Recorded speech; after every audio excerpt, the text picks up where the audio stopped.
Hi hello ನಮಸ್ಕಾರ ಎಲ್ರಿಗೂ. ಮೊದಲನೇದಾಗಿ ನನ್ನ ಯೂಟ್ಯೂಬ್ ಚಾನಲ್ಗೆ ಎಲ್ರಿಗೂ ಸ್ವಾಗತ. ಸೊ ನಾನು ಕಿಚನ್ಗೆ ಸಂಬಂಧಪಟ್ಟಿರೋ ಹಾಗೆ ಸ್ವಲ್ಪ ಕೆಲವು ವಿಷಯಗಳನ್ನು ನಮ್ಮ ಹೆಣ್ಮಕ್ಳಿಗೆ ತಿಳಿಸ್ಕೊಡೋಣ ಅಂತ ಅಂದ್ಕೊಂಡಿದ್ದೀನಿ. ಕಿಚನ್ಗೆ ಸಂಬಂಧಪಟ್ಟಿರೋ ಹಾಗೆ ಏನಂದರೆ ಫ್ರಿಡ್ಜ್ ಇಲ್ಲದೆ ಇರೋರಿಗೆ ತುಂಬ ಯೂಸ್ ಆಗುತ್ತೆ ಈ ವಿಡಿಯೋ. ಕೊನೆವರೆಗೂ ನೋಡಿ, ಇಷ್ಟ ಆದರೆ ಲೈಕ್ ಮಾಡಿ, ಹಾಗೆ ಕಮೆಂಟ್ ಮಾಡಿ ಹೇಗಿತ್ತು ಅಂತ. ಎಲ್ರಿಗೂ ಶೇರ್ ಮಾಡಿ, ಈ ವಿಷಯ ಎಲ್ಲ ಹೆಣ್ಮಕ್ಳಿಗೂ ತಲುಪೋ ಹಾಗೆ.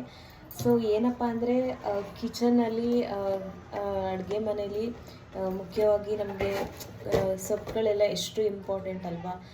ಅದನ್ನು ಚೆನ್ನಾಗಿ ನೋಡ್ಕೋಬೇಕು ಅಂದರೆ ಏನಂದರೆ ಫ್ರಿಡ್ಜ್ ಇಲ್ಲದೆ ಇರೋ ಮನೆಗೆ ಇದು ತುಂಬ ಯೂಸ್ಫುಲ್ ಆಗುತ್ತೆ. ಕೆಲವು ಹೆಣ್ಮಕ್ಳಿಗೆ ಜಾಸ್ತಿ ತೊಗೊಂಬಂದರೆ ಹಾಳಾಗುತ್ತೆ, ಕೊಳ್ತೋಗುತ್ತೆ ಅನ್ನೋ ಟೆನ್ಷನ್ ಇರುತ್ತೆ. ಸೊ ನಮ್ಗೆ ಎಷ್ಟು ಬೇಕೋ ಅಷ್ಟು ಮಾತ್ರ ತರ್ತೀವಿ. ಸೊ ನಮಗೆ 2-3 ದಿನ 4 ದಿನ 1 ವಾರದವರೆಗೂ ಬಾಳಿಕೆ ಬರಬೇಕಪ್ಪ ನಮಗೆ ಸೊಪ್ಪುಗಳು ಅಂದರೆ. ಸೊ ಅದಕ್ಕೋಸ್ಕರ ನಾನು ನಿಮಗೆ ಒಂದು ವಿಡಿಯೋ ಮಾಡಿಬಿಟ್ಟು ಶೇರ್ ಮಾಡೋಣ ಅಂತ ಯೂಟ್ಯೂಬಲ್ಲಿ ಇವತ್ತು. ಏನಿಲ್ಲ, ಜಸ್ಟ್ ಒಂದು ಸಿಂಪಲ್ ಟಿಪ್ಸ್ ಅಷ್ಟೇ, ಜಾಸ್ತಿ ಏನಿಲ್ಲ. ಜಸ್ಟ್ ಈ ಥರದ್ದೊಂದು ಬಾಕ್ಸ್ ತೊಗೊಳ್ಳಿ. ಈ ಥರ ಒಂದು ಬಾಕ್ಸ್ ತೊಗೊಂಡು ನಿಮಗೆ ಯಾವುದೇ ಸೊಪ್ಪಾಗಲಿ, ಕೊತ್ತಂಬರಿ ಸೊಪ್ಪು, ಪುದೀನ, ಪಾಲಕ್, ಮೆಂತ್ಯ, ಈ ಥರ ಬಸಳೆ, ಯಾವುದೇ ಸೊಪ್ಪಾಗಿರಲಿ ನಿಮಗೆ ತುಂಬ ದಿನ ಚೆನ್ನಾಗಿರಬೇಕು, ಬಾಳಿಕೆ ಬರಬೇಕು. ಅಯ್ಯೋ ಇವತ್ತು ಮನೇಲಿ ಚಿಕನ್ ತಂದುಬಿಟ್ಟಿದ್ದಾರೆ, ಮಾಡೋಕ್ಕಾಗಲ್ಲ, ಸೊಪ್ಪು ಬಾಡೋಗ್ಬಿಡುತ್ತಲ್ಲ, ಉಳ್ಕೊಂಬಿಡುತ್ತಲ್ಲ ಅನ್ನೋ ಯೋಚನೆ ಬೇಡ. ಸೊ ಹಾಗಾಗಿ ನಾನು ನಿಮ್ಗೊಂದು ವೀಡಿಯೋ ಮಾಡಿ ತೋರಿಸೋಣ ಅಂತ. ಏನಿಲ್ಲ, ಜಸ್ಟ್ ಈ ಥರದ್ದೊಂದು ಬಾಕ್ಸ್ ತೊಗೊಂಡು ಈ ಥರ ಟಿಶ್ಯೂಸ್ ತೊಗೊಳ್ಳಿ, ಎರಡು ಲೇಯರ್ ಟಿಶ್ಯೂಸ್ ತೊಗೊಳ್ಳಿ. ಅದನ್ನು ನೀಟಾಗಿ ಓಪನ್ ಮಾಡಿಬಿಟ್ಟು ಈ ಥರ ಫುಲ್ ಲೇಯರ್ನ ಓಪನ್ ಮಾಡಿ ಜಸ್ಟ್ ಈ ಥರ ಬಾಕ್ಸ್ ಒಳಗಡೆ ಕವರ್ ಮಾಡಿಬಿಡಿ.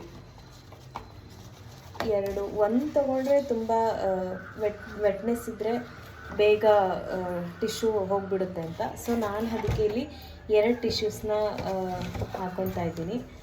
ಫಸ್ಟ್ ಇದು 2 ಟಿಶ್ಯೂಸ್ನ ಹಾಕ್ಕೊಂಡು ನೋಡಿ, ಅದು ಸೊಪ್ಪು ತೇವಾಂಶ ಇರೋದನ್ನೆಲ್ಲ ಹೀರ್ಕೊಂಡ್ಬಿಡುತ್ತೆ, ಕೊಳೆಯೋದಕ್ಕೆ ಬಿಡಲ್ಲ ಸೊಪ್ಪನ್ನ. ಸೊ ಹಾಗಾಗಿ ಈ ಥರ ಟಿಶ್ಯೂಸ್ನ 2 ಹಾಕ್ಕೊಂಡಿದ್ದೀನಿ. 2 ಟಿಶ್ಯೂಸ್ ಹಾಕ್ಕೊಂಡ್ಬಿಟ್ಟು ನೀವು ಸ್ವಲ್ಪ ಅದನ್ನು ವೆಟ್ ಮಾಡ್ಕೊಬೇಕು. ಸೊಪ್ಪು ಫ್ರೆಶ್ ಆಗಿರಬೇಕಲ್ವ. ತುಂಬ ದಿನ ಅಂದರೆ ಮಿನಿಮಮ್ 1 ವಾರಕ್ಕೆ ಇಟ್ಕೊಬೋದು ಅಷ್ಟೇ. 1 ವಾರದಿಂದ ಮೇಲೆ 1 ದಿನ ಇಟ್ಕೊಬೋದು. ಜಸ್ಟ್ ಈ ಥರ ಟಿಶ್ಯೂಸ್ಗೆ ನೀರು ಹಾಕಿ ಹೀಗೆ ವೆಟ್ ಮಾಡ್ಕೊಂಡು ಜಸ್ಟ್ ಅಷ್ಟೇ. ಈ ಥರ ವೆಟ್ ಮಾಡ್ಕೊಂಡು ಆದಮೇಲೆ ನೀವು ಸೊಪ್ಪನ್ನ ಮೊದಲೇ ಎಲ್ಲನೂ ನೀಟಾಗಿ ಕೊಳ್ತೋಗಿರೋದು, ಚೆನ್ನಾಗಿಲ್ಲದೆ ಇರೋದು ಎಲ್ಲ ರಿಮೂವ್ ಮಾಡಿಬಿಟ್ಟು ಆ ಸೊಪ್ಪನ್ನ ನೀಟಾಗಿ ತೊಳೆದ್ಬಿಟ್ಟು ಸ್ವಲ್ಪ ಹೊತ್ತು ಬಟ್ಟೆಲಿ ಕ್ಲೋಸ್ ಮಾಡಿಬಿಟ್ಟು ಇಡಿ. ನೀರೆಲ್ಲ ಹೀರ್ಕೊಳ್ಳುತ್ತೆ ಒಂದು ಬಟ್ಟೆಲಿ.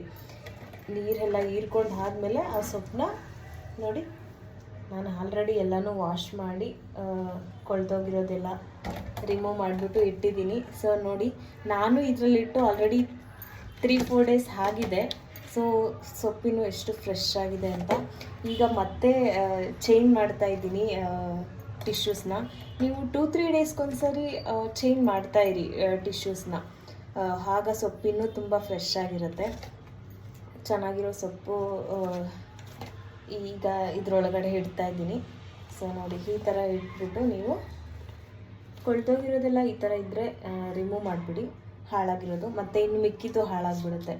ಸೊ ಈ ಥರ ಇಟ್ಟು ನೀವು ಮೊದಲೇ ತೊಳೆದಿಟ್ಬಿಡಿ. ಸೊಪ್ಪನ್ನೆಲ್ಲನೂ ತೊಳೆದು ಫ್ರೆಶ್ಶಾಗಿ ತೊಳೆದಿಟ್ಟು ಮತ್ತು ಇನ್ನೊಂದು ಲೇಯರ್ನ ಈ ಥರ ಇನ್ನೊಂದು